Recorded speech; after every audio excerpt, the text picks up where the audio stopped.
जय हिंद दोस्तों, आस स्टेनो में आपका स्वागत है। तो चलिए डिक्टेशन को स्टार्ट करते हैं। स्टार्ट।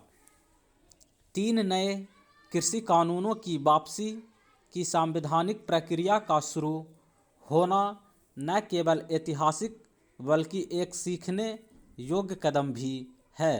बुधवार को केंद्रीय कैबिनेट ने इन कानूनों की वापसी वाले विधेयक को मंजूरी दे दी है और अब इसे 29 नवंबर से शुरू हो रहे संसद सत्र में पेश किया जाएगा। प्रधानमंत्री नरेंद्र मोदी ने बीते शुक्रवार को तीनों कानूनों की वापसी की घोषणा करके सबको चौंका दिया था, पर किसान पूरे खुश नहीं हुए। उन्हें ऐसा लग रहा था कि देर सवेर सरकार बात करेगी। वैसे उन्हें अभी भी उम्मीद है कि सरकार बात करेगी। संयुक्त किसान मोर्चा से जुड़े 40 संगठन दिल्ली की सीमाओं पर डटे हुए हैं व एमएसपी गारंटी समेत 6 मांगों के पूरा होने पर ही लौटने की बात कह रहे हैं। संसद में बहुमत से पारित 3 कानूनों की वापसी अपने आप में मिसाल है, जिससे भविष्य में दूसरे आंदोलनों को प्रेरणा मिल सकती है। वैसे मोटे तौर पर सरकार के फैसले से किसानों का हौसला बढ़ा है और वे चाहते हैं कि बाकी तमाम मांगों को भी लगे हाथ मनवा लिया जाए। दिल्ली में किसान आंदोलन को 1 साल पूरे हो रहे हैं और किसानों ने एक बार फिर 26 नवंबर को ज़्यादा से ज़्यादा संख्या में जुटने का ऐलान कर दिया है। 27 नवंबर को संयुक्त किसान मोर्चा फिर बैठक करेगा। 29 नवंबर को 60 ट्रैक्टरों के साथ 1000 किसान संसद की ओर मार्च करेंगे। कुल मिलाकर दिल्ली की सीमाओं पर मुश्किलें फिर बढ़ेगी। 26 जनवरी को जो हुआ था उसे कोई भुला नहीं है। वैसे भी जाम के लिए किसान खुद को जिम्मेदार नहीं मानते हैं। किसान नेता राकेश टिकैत ने बता दिया है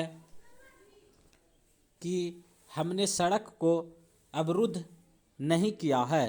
सड़क रोकना हमारे आंदोलन का हिस्सा नहीं है।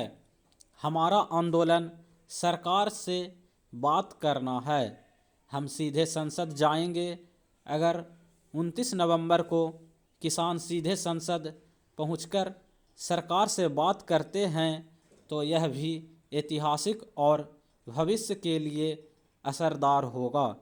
कुछ किसान भले ही मान रहे हैं कि अब घर लौट जाना चाहिए, पर ज़्यादातर निर्णायक किसान नेता घर लौटने के पक्षधर नहीं हैं। प्रधानमंत्री ने भी माना था कि हम कुछ किसानों को समझा नहीं पाए, अतः यह समय है कि इन कुछ लोगों को मनाने के प्रबंध किए जाएं, ताकि आंदोलन समाप्त हो और राजधानी की बाधाएं दूर हों। इस आंदोलन की वजह से अब तक जान माल का बहुत नुकसान हुआ है। आगे आंदोलन में किसानों को भी यह ध्यान रखना चाहिए। बेशक किसानों के साथ ज़्यादातर लोगों की सहानुभूति है, लेकिन इसे बचाकर रखना किसानों की भी प्राथमिकता होनी चाहिए। किसानों को भी बातचीत की राह तैयार करने के लिए पहल करनी चाहिए और कोशिश करनी चाहिए कि भविष्य में जो भी कानून बने मिलजुल कर सलाह मशविरे के बाद ही बने। इस आंदोलन से किसानों को एकजुटता का जो सबक मिला है, यह भविष्य में उनकी अन्य समस्याओं को सुलझाने में मददगार बनेगा।